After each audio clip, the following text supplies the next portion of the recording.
ও কৃষক কি করছেন? খেতে ওষুধ দিচ্ছি।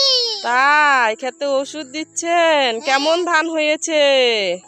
খুব সুন্দর ধান হয়েছে। কৃষকের কাজ খুব কঠিন, তাই না? হ্যাঁ, খুব কষ্ট। এবার ধান কেমন হয়েছে? খুব ভালো হয়েছে।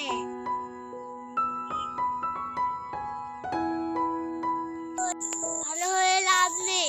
কেন লাভ নেই কেন? কিষান খরচ, হাঁস চাষের খরচ, হাঁস চাষের খরচ, সার ইউরিয়া খরচ, সব মিলে অনেক টাকা লেগে যায়। বিনিময়ে আমরা ন্যায্য মূল্যটা পাই না। সবকিছু মিলে যে খরচ হয়, ধান বিক্রি করলে সে দাম ওঠে না। কেন সে দাম ওঠে না? একমন ধান বিক্রি করে এক কৃষি ধান হয় না।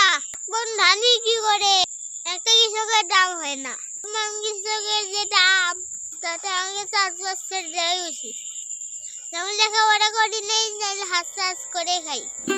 সব জায়গায় কাজ করতেই হবে।